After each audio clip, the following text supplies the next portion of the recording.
کوئی تو ہے جو نظام ہستی چلا رہا ہے۔ بسم اللہ الرحمن الرحیم۔ السلام علیکم ناظرین، میں ہوں آپ کا میزبان وسیع شاہ اور آپ پروگرام دیکھ رہے ہیں قرآن کریم ایک مسلسل معجزہ۔ ناظرین، اس سلسلے کا یہ تیسرا پروگرام ہے۔ ہم نے ابتدا میں وحی کے اوپر بات کی، وحی کی جو تاریخ ہے اس کے اوپر بات کی۔ پھر دوسرے پروگرام میں ہم نے جو 315 الہامی کتب ہیں جو جن کے بارے میں کہا جاتا ہے، جن میں سے 4 جو ہیں وہ نہایت معروف ہیں، اور پھر قرآن کریم ان میں سے ایک ہے، تورات، زبور اور انجیل کی بات ہوئی، اور مختلف انبیاء پہ جو کتب آئیں۔ پھر کس طریقے سے قرآن کریم جو ہے، جو ایک مسلسل معجزہ ہے، وہ کس طریقے سے دیگر کتب سے منفرد ہے اور ممتاز ہے۔ پھر ذکر ہوا کہ کیسے سرکار دو عالم صلی اللہ علیہ وسلم نے اس کی ترتیب جو ہے وہ خود یعنی کہ فرمائی تھی، اور پھر اس کے بعد حضرت ابوبکر صدیق رضی اللہ تعالیٰ عنہ کے دور میں اس کو اکٹھا کیا گیا۔ لیکن حضرت عثمان غنی رضی اللہ تعالیٰ عنہ کو جامع القرآن کہا جاتا ہے۔ اس حوالے سے ہم پروفیسر صاحب سے بات کریں گے۔ پروفیسر صاحب ہمارے ساتھ مستقل مہمان ہوتے ہیں۔ آپ وائس چانسلر ہیں VC یونیورسٹی کے، عربی زبان کے ماہر ہیں اور استاد ہیں، پروفیسر ڈاکٹر محمد اکرم چودھری صاحب۔ السلام علیکم سر۔ وہیں سے گفتگو کا آغاز کرتے ہیں جہاں پچھلے پروگرام میں سلسلہ ٹوٹا تھا۔ لیکن میں اس سے پہلے کہ حضرت عثمان غنی رضی اللہ تعالیٰ عنہ کو جامع القرآن کیوں کہا جاتا ہے، اس کی طرف بڑھوں، میں ایک سوال آپ سے ضرور کرنا چاہوں گا کہ قرآن کریم کی حفاظت کا ذمہ باری تعالیٰ خود اٹھاتے ہیں۔ دیگر جو 315 کتب ہیں، جن میں سے 3 تو انتہائی معروف کتب ہیں، اور حضرت عیسیٰ علیہ السلام پہ، حضرت موسیٰ پہ، اور جو حضرت داؤد علیہ السلام پہ جو اتری ہیں، لیکن کیا وجہ ہے کہ ان کے بارے میں باری تعالیٰ کا یہ رویہ نہیں ہے جو قرآن کریم کے بارے میں ہے، اور حفاظت کے بارے میں محبوب ترین کتاب یہ قرار پائی؟ اس کی کیا وجہ ہے؟ بسم اللہ الرحمن الرحیم۔ محترم وسیع صاحب، حقیقت یہ ہے کہ سیدنا آدم علیہ السلام سے لے کر جناب علیہ السلام خاتم الانبیاء تک پیغام ایک ہے، اس کی نوعیت بھی ایک ہے، اور جناب علیہ السلام نے یہ قرآن بار بار اس کا تذکرہ کرتا ہے کہ ہم کوئی نئی بات آپ کو نہیں بتائی جا رہی، یہ وہی بات ہے جو آج سے پہلے آنے والے انبیاء کی کتابوں میں درج ہے۔ درست۔ تو گویا اس سلسلے کی انتہا قرآن کریم ہے، لہٰذا قرآن کریم ہی کو محفوظ رہنا چاہیے تھا، اور تاریخ اس بات پہ شاہد ہے کہ کوئی اور کتاب اتھینٹک نہیں ہے۔ حتیٰ کہ تورات کے بارے میں یہ بھی ہمیں نہیں پتہ کہ وہ آرامی زبان میں تھی اوریجنلی یا وہ عبرانی زبان میں تھی۔ آپ حیران ہوں گے کہ انجیل مقدس کے بارے میں بھی یہ بحث ہے کہ وہ آفیشیل گریک میں تھی یا وہ کسی اور زبان میں تھی۔ حقیقت یہ ہے کہ یہ وید کن زبانوں میں اوریجنلی اترے تھے، کس نبی پر اترے تھے، نہ ان انبیاء کے نام محفوظ رہے، نہ ان کی زبان محفوظ رہی۔ ہاں، جو چیزیں ہم تک پہنچی ہیں اور محرف صورت میں، اور تحریف کیوں ہوئی، یہ اپنے اپنے زمانے کے کلرجی نے اور اس وقت کے با اختیار لوگوں نے اپنے اپنے مقاصد کے پیش نظر کی۔ منشا اس دی یہ تھا کہ آخری نبی پہ جو پیغام اتارا جائے وہ عبدالآباد تک، روز قیامت تک اسی انداز میں محفوظ ہو، لہٰذا گزشتہ 1450 سال سے قرآن اسی صورت میں موجود ہے۔ اس میں ایک اضافہ کروں گا کہ جناب علیہ السلام نے تو قرآن لکھوانے کا اہتمام کیا، اگر نہ بھی لکھوایا جاتا تو اتنی بڑی تعداد میں ایک نسل سے دوسری نسل تک سینہ بسینہ قرآن منتقل ہو رہا ہے کہ اگر نہ بھی لکھوایا جاتا تو بھی آج اسی صورت میں محفوظ ہوتا۔ حفظ کا جو سلسلہ ہے ہاں جی، وہ ہمیں دیگر جو امتیں ہیں ان میں نظر نہیں آتا۔ اچھا، یہ واحد کتاب ہے جو لوگوں کی زبان پہ چڑھ جاتی ہے۔ آپ حیران ہوں گے کہ اس فلک کوہن نے آج تک کبھی گرنتھ کا حافظ نہیں دیکھا، ویدوں کا حافظ نہیں دیکھا، توریت کا، انجیل کا، اوستا کا، کسی کتاب کا حافظ نہیں دیکھا۔ اور قرآن کریم کے 7-8 سال کی عمر سے لے کے 110 سال تک کی عمر کے لوگ، جنوبی پنجاب میں ایک شہر ہے نیشنل، جہاں لال سوہارا، اس کے قریب نیشنل پارک ہے، اس کے قریب ایک چھوٹی سی بستی ہے۔ آج سے 20-22 سال پہلے میں اکثر اس بستی میں جایا کرتا تھا۔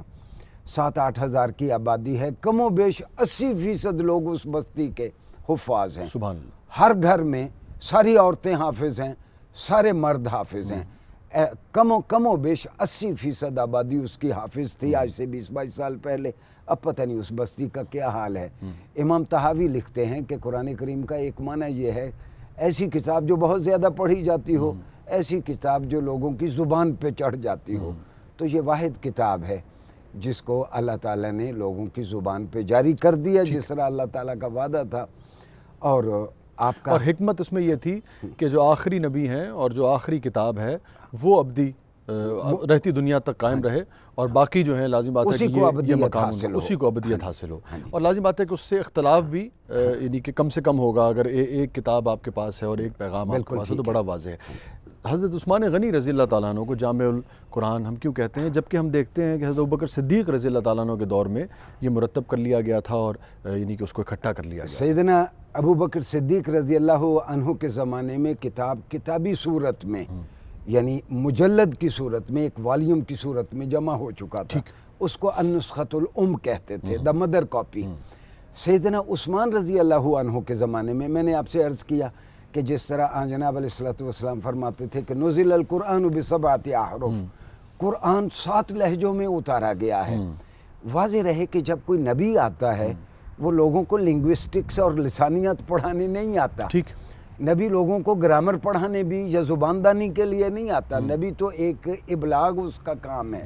اور جناب علیہ الصلوۃ والسلام کے مخاطب امی تھے، ان پڑھ تھے، بچے تھے، بدو تھے، عورتیں تھیں۔ آپ نے لوگوں کو اجازت دے رکھی تھی کہ تم اپنے اپنے علاقائی لہجے میں پڑھ لیا کرو، مختلف ڈائلیکٹ تھے، مختلف ڈائلیکٹس میں تم قرآن پڑھ سکتے ہو۔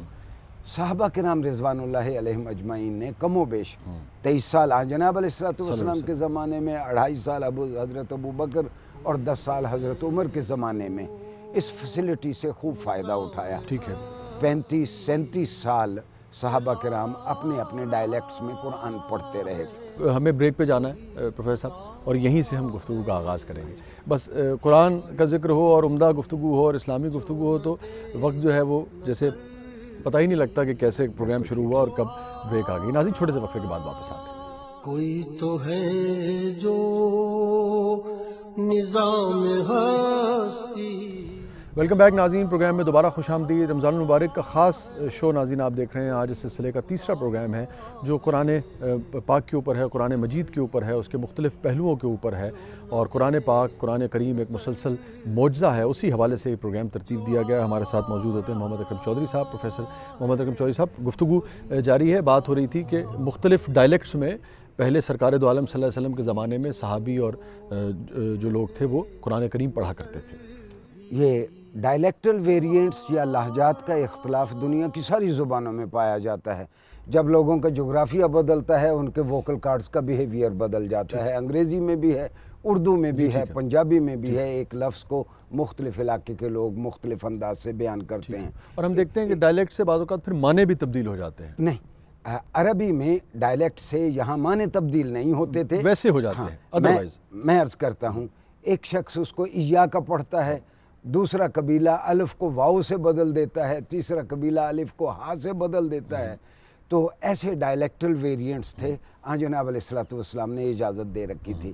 ایک واقعہ ہوا موجودہ ترکی کے ارزروم کے علاقے میں کہ ایک امام نے مغرب کی نماز کے وقت ایک آیت پڑھی، اس نے اپنے قبیلے کے لہجے میں پڑھی، بعد میں مقتدیوں میں سے کسی نے کہا کہ میں نے تو اس طرح سنی ہوئی ہے، تو وہ مسئلہ ریفر کر دیا گیا۔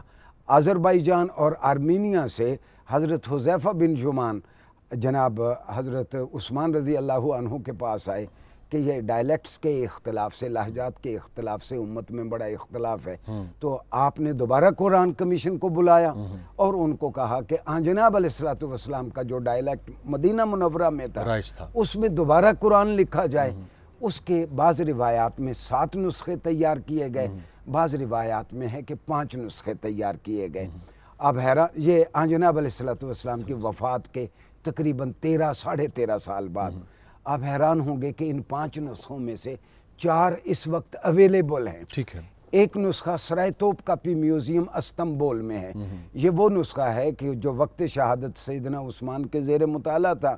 حضرت نائلہ آپ کے سر کے اوپر کھڑی ہیں، جب بلوائیوں نے حملہ کیا تو حضرت نائلہ کی انگلیاں کٹی اور قرآن کی سورہ بقرہ کی آیت فَسَيَكْفِيكَهُمُ اللَّهُ پہ آپ کا خون ٹپکا۔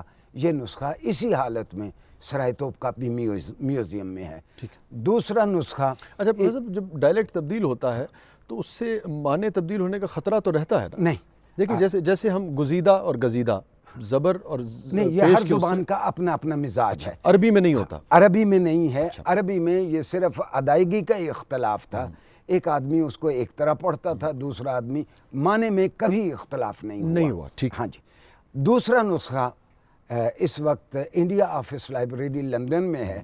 یہ وہ نسخہ ہے جس کے اوپر شاہ جہاں کے اپنے دستخط ہیں کہ یہ سیدنا عثمان کا نسخہ تھا، انہوں نے فلاں جگہ بھیجا تھا، چلتے چلتے میرے پاس آیا، مجھے اپنی جان سے زیادہ عزیز ہے کہ یہ مصحف عثمانی ہے۔ اور جب انگریز یہاں سے گیا جاتے ہوئے انڈیا آفس لائبریری میں اس وقت موجود ہے، لندن میں ہے۔ تیسرا نسخہ اس وقت سمرقند میں ہے۔ چوتھا نسخہ اگر امریکیوں کے دستبرد سے بچ رہا تو وہ اس وقت کابل میں ہے۔ ٹھیک ہے۔ ایک اور میں عرض کروں، سیدنا عثمان رضی اللہ عنہ نے ایگزیکٹو آرڈر کے تحت سارے ڈائلیکٹس منسوخ کر دیے، ایک ہی ڈائلیکٹ باقی رکھا، ٹھیک ہے۔ اور پوری امت میں ایک گروئنگ انٹرسٹ تھا کہ ہم مدینے کے لہجے میں جناب علیہ الصلوۃ والسلام کے ڈائلیکٹ میں قرآن پڑھیں۔ ٹھیک ہے۔ اور ایک یہ وجہ ہے کہ حضرت عثمان غنی رضی اللہ تعالیٰ عنہ کو جامع القرآن کہا جاتا ہے۔ اس میں ایک شخص ہیں ابو محمد القیسی المکی، ان کی کتاب پچھلے دنوں میں آئی، 1979 میں چھپی، وہ دمشق سے، اور وہ مسلم اسپین کے بہت بڑے قرآن شناس تھے۔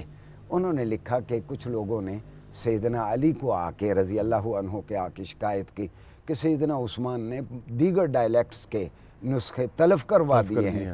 تو حضرت علی کرم اللہ وجہ الکریم نے فرمایا کہ خدا کی قسم اگر میں عثمان کی جگہ خلیفہ ہوتا تو میں نے بھی یہی کیا ہوتا۔ ہاں، میں آپ سے عرض کر رہا تھا کہ ہمارے قرآن کے بہت سارے دشمنوں کو ہمیشہ یہ شکایت رہی کہ مسلمان کہتے ہیں یہ کتاب جس طرح اتری تھی آج اسی طرح محفوظ ہے۔ تو میونخ یونیورسٹی نے 1933 میں ایک قرآن کا آرکائیو، آپ اس کو قرآن محل کہہ لیں، انہوں نے قرآن محل قائم کیا، اور 1933 میں مختلف دنیا کے ممالک سے 42,000 نسخے قرآن کے اکٹھے کیے، پھر ان کو کولیٹ کیا۔ انگریزی میں کولیشن کہتے ہیں جب ایک ٹیکسٹ کا دوسری ٹیکسٹ کے ساتھ موازنہ کیا جاتا ہے۔ آپ حیران ہوں گے کہ قرآن کے دشمنوں کو ٹیکسٹ کا ایک اختلاف بھی نہیں ملا، لہذا اللہ کا یہ وعدہ کہ اِنَّا نَحْنُ نَزَّلْنَا الذِّكْرَ وَإِنَّا لَهُ لَحَافِظُونَ ثابت ہو گیا کہ ہم ہی اس کتاب کی حفاظت کریں گے۔ اور یہ ایک بہت بڑا کریڈٹ جو ہے وہ حضرت عثمان غنی رضی اللہ تعالیٰ عنہ کو جاتا ہے، اسی لیے جمعے کے خطبوں میں آپ کو جامع القرآن کا اس امت میں، بالکل ٹھیک ہے، یہیں سے گفتگو ناظرین ہم جاری رکھیں گے۔ اور لازمی بات ہے، یہ بات سمجھ میں بھی آتی ہے کہ ناظرین جب اسلام پھیل رہا تھا اور مدینے اور مکے سے یعنی کہ یہ نور کی شمعیں نکل رہی تھیں اور پوری دنیا میں جب اسلام کو پھیلنا تھا تو یہ بات بہت ضروری بھی تھی کہ امت کی جب تعداد بڑھ رہی تھی تو امت کی یکسوئی کے لیے بھی یہ انتہائی ضروری تھا۔ آپ نے پوری امت کو ایک لہجے پہ جمع کر دیا، ایک لہجے پہ جمع کر دیا تاکہ کسی قسم کا کوئی اختلاف جو ہے، چونکہ قرآن ہی ایک ایسی چیز ہے سرکار دو عالم صلی اللہ علیہ وسلم کے بعد جو امت کو ایک جگہ اکٹھا کرتا ہے، اور لازمی بات ہے کہ اگر اس میں کسی قسم کا اختلاف ہوتا تو امت میں بہت زیادہ نفاق جو ہے اس کا خطرہ تھا۔ لہٰذا وہی ایک ڈائلیکٹ ہے، کسی زیر زبر پیش کی تبدیلی کے بغیر وہی ایک قرآن ہے جو پوری دنیا میں اس وقت اربوں مسلمان جو ہے وہ پڑھتے ہیں اور ایک سلسلے سے جڑے ہوئے ہیں۔ چھوٹے سے وقفے کے بعد واپس آتے ہیں۔ کوئی تو ہے جو نظام ہستی۔ ویلکم بیک ناظرین، پروگرام میں دوبارہ خوش آمدید۔ قرآن کریم ایک مسلسل معجزہ ہے، ایک انتہائی اہم پروگرام قرآن کریم کی تاریخ کے حوالے سے، وحی کے حوالے سے، قرآنی معجزے کے حوالے سے ترتیب دیا گیا آپ کے لیے۔ اس سلسلے کا تیسرا پروگرام آپ دیکھ رہے ہیں۔ پروفیسر صاحب، یہ جو اعجاز القرآن کے مختلف پہلو ہیں اس پہ ذرا روشنی ڈالیے۔ اعجاز کا لفظی معنی تو ہے کسی کو عاجز کر دینا، اور اس سے ہم مراد یہ لیتے ہیں کہ قرآن فصاحت اور بلاغت کے اعتبار سے اس معیار پہ ہے کہ جن و انس مل کے بھی اس کا مقابلہ نہیں کر سکتے۔ اچھا، قرآن کی تاریخ میں عربوں میں خاص طور پر جب لوگوں کو محسوس ہوا کہ جناب علیہ الصلوۃ والسلام کو عریبین پیننسولا میں بہت پذیرائی ملی تو کئی لوگوں نے دعویٰ کر دیا نبوت کا کہ ہم پہ بھی وہی اترتی ہے۔ نعوذ باللہ۔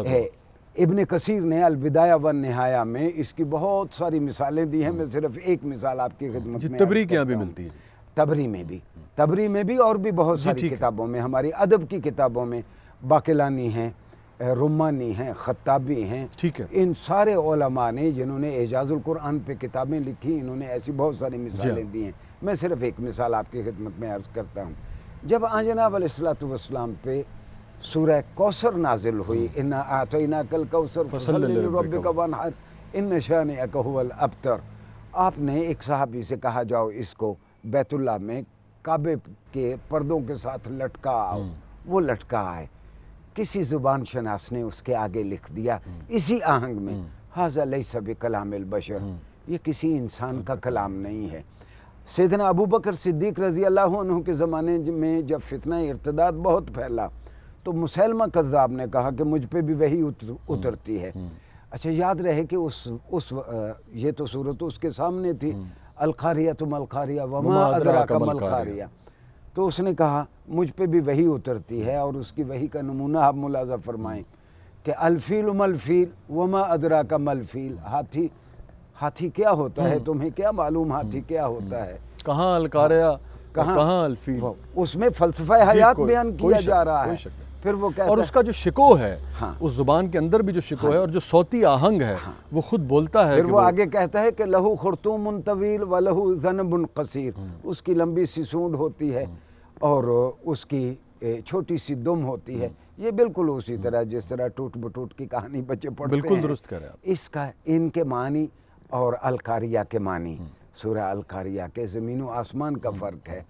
آج تک کوئی قرآن کی نقل تیار نہیں کر سکا۔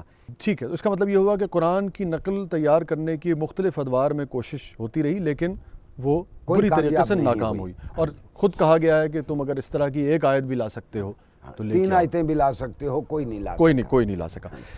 قرآن شعر ہے یا نثر ہے، یہ ایک بڑا یعنی کہ ایک اہم سوال ہے، اور یہ ہم جو خصوصاً ادیب ہیں یہ بھی اس پہ اکثر غور کرتے رہتے ہیں، اس کا کیا جواب؟ سارے بلاغیوں نے، جو بلاغت دان ہیں، سارے فصیح لوگوں نے اس پہ قلم اٹھایا ہے ہماری تاریخ میں۔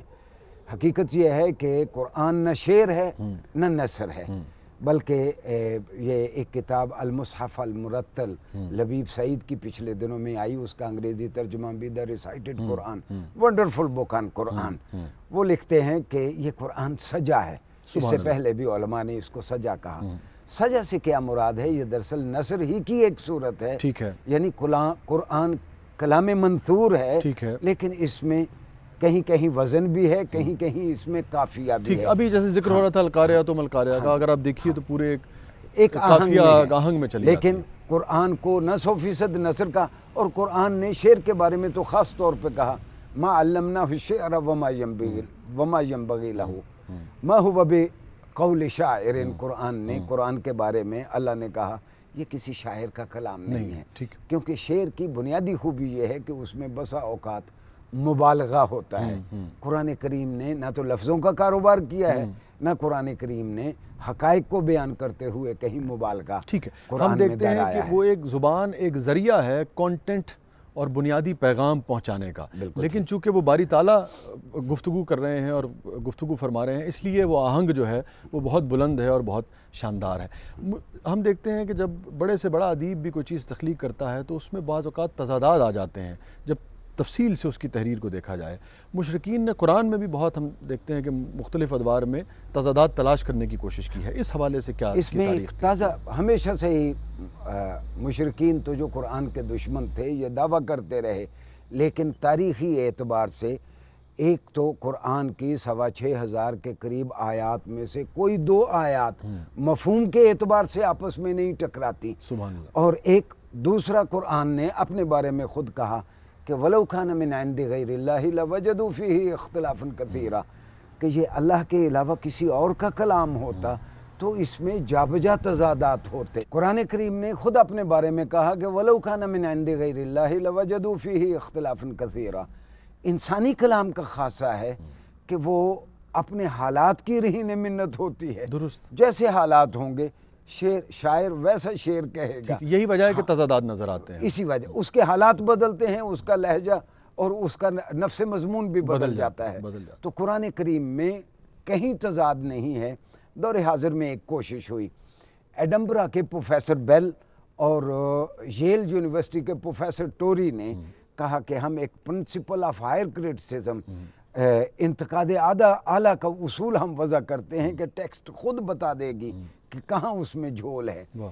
ایک بھی قرآن میں وہ متضاد چیز باہم ٹکراتی ہوئی نہیں. زندگی کے حقائق سے یا کوئی دو آیات کا مفہوم باہم ٹکراتا ٹھیک ہوا ہے، ان کو ٹھیک نظر نہیں آیا. کہ یعنی کہ ایک جگہ پہ جو بات کہی گئی ہے کسی اور موقع پہ اس سے مختلف تضاد نہیں جو ہے تھی وہ. مختلف، اسی بات کا تسلسل ہے، اسی بات کے اوپر زور دیا گیا، اور ایک ہی یعنی کہ ایک ہی بڑی جسے آپ کہیں نا کہ بہت ہی کلیئرٹی پائی جاتی ہے جو کچھ کہنا چاہ رہا ہے قرآن. بالکل ٹھیک ہے پروفیسر صاحب، بہت بہت شکریہ، اور آپ سے بہت ہی لطف آتا ہے گفتگو کر کے ہمیں بھی، اور جو فیڈ بیک آ رہا ہے ہمارے ناظرین کا وہ بہت ہی شاندار ہے. اور یہ اس حوالے سے بہت اہم بات ہے کہ رمضان المبارک میں ہم عبادات پہ تو بہت توجہ دیتے ہیں، لیکن جس قسم کی علمی اور نوعیت کی گفتگو اور یعنی کہ تحقیقی نوعیت کی گفتگو آپ نے فرمائی، اس کا فیڈ بیک آنا جو ہے میں سمجھتا ہوں بہت ہی اہمیت کا حامل ہے. بہت بہت شکریہ ناظرین. ہم نے قرآن کریم ایک مسلسل معجزہ کے حوالے سے جو 3 پروگرام آپ تک پیش کیے وہ زبان کے اوپر تھے، اور یعنی کہ مختلف انبیاء کے اوپر کس طریقے سے مختلف کتب جو ہیں وہ نازل ہوئی ہیں، قرآن کس طریقے سے ان میں ممتاز اور منفرد اور اعلیٰ مقام رکھتا ہے، اور پھر وہی کا کیا طریقہ کار تھا، یہ ساری گفتگو ہوئی. ہم دیکھتے ہیں کہ قرآن ہمارے لیے، قرآن پڑھنا جو ہے وہ ہمارے لیے، ہم اس سے ایصال ثواب حاصل کرتے ہیں، ایصال ثواب پہنچاتے ہیں اور برکت کا باعث ہوتا ہے. لیکن قرآن کریم میں بے شمار آیات جو ہیں، بے شمار تو خیر نہیں لیکن بہت ساری آیات ایسی ہیں ناظرین جو تدبر کی، تفکر کی، اور جو کائنات میں تسخیر کائنات کی دعوت دیتی ہوئی نظر آتی ہیں. المیہ یہ ہے کہ چاہے پاکستان ہو، چاہے امت مسلمہ ہو، ہم پڑھتے بھی ہیں، سنتے بھی ہیں، لیکن اس پہ غور اور عمل کرتے نظر نہیں آتے ہیں. یہ ہمارے اگلے پروگرام کا موضوع ہوگا. ڈاکٹر صاحب سے اس حوالے سے ہم بات کریں گے کہ یہ کیا المیہ ہے کہ قرآن جیسا معجزہ ہمارے پاس ہے اور ہم اس سے وہ فائدہ نہیں اٹھا پا رہے ہیں جس کا قرآن بار بار ذکر کر رہا ہے کہ اور تم غور کیوں نہیں کرتے ہو کائنات کے اوپر. اگلے پروگرام تک کے لیے وسیع شاہ کو اجازت دیجیے. اللہ حافظ. ہے وہی خدا ہے